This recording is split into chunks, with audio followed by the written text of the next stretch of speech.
Hello guys, আজ আমি দোকান থেকে একটা দোকানে দোকানে দেখলাম 5 টাকার পটেটো চিপস। তো আজকে আমি 5 টাকার পটেটো চিপস মাখিয়ে দেখাবো। এখানে আমি 4টা ঝাল নিয়ে এসেছি, একটা পটেটো চিপস মাখাবো, এখানে 4টা ঝাল নিয়ে এসেছি, আর এখানে কিছু পেঁয়াজ আছে। পেঁয়াজ দিয়ে আমি আজকে মাখিয়ে দেখাবো আপনাদের।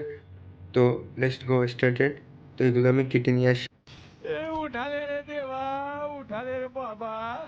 চিপসটা মাখানোর জন্য এখানে আমি পেঁয়াজ, ঝাল আর লবণ একসাথে মিক্সড করে নিয়েছি, আর এখানে সরষের তেল নিয়েছি, আর এখানে চিপসটা। এখন চিপসটা মাখানোর জন্য চিপসটা আমি কাটবো। দেখে অল্প কিছু কেটে নিলাম, এর ভিতরে আমি ঝাল পেঁয়াজ ছোটো সাইজ করে দিয়ে দেবো।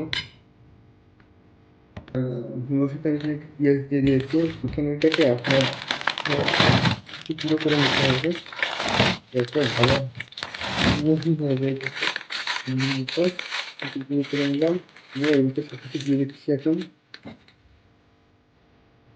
এখানে আমি ঝাল, পেঁয়াজ, ঝালের গুঁড়া, লবণ ব্যবহার করছি, আর কিছুই ব্যবহার করি নাই। আর তেল দেবো শুধু সরিষার তেলটা। আপনারা সরিষার তেল দিতে পারেন, অলিভ অয়েল তেলও দিতে পারেন। দেওয়ার সরিষার তেল পরিমাণ মতো বেশি দেবেন না, সরিষার বললেন। সরিষার তেল দেওয়া হয়ে গেছে, আর একটু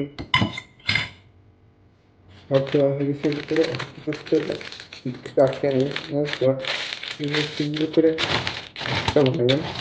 এখান থেকে কিছু বেরোবে না, যে প্যাকেটটা মজবুত আছে, ভর্তা বানাবেন আপনারা। এই জিনিসটা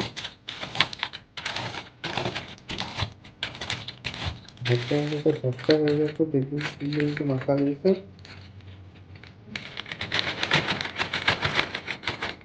মাখা হয়ে গেছে, আপনারা সুস্থ করেন।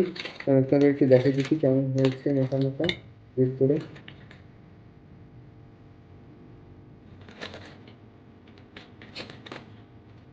এই যে দেখতে আমার চিপস মাখানো দেখতে পাচ্ছেন। সো আজ এ পর্যন্ত, পরবর্তীতে কোনো ইন্টারেস্টিং ভিডিও নিয়ে আসবো। আর ভিডিওটা ভালো লাগলে লাইক, কমেন্ট, শেয়ার আর সাবস্ক্রাইব করতে ভুলবেন না। জয় আল্লাহ।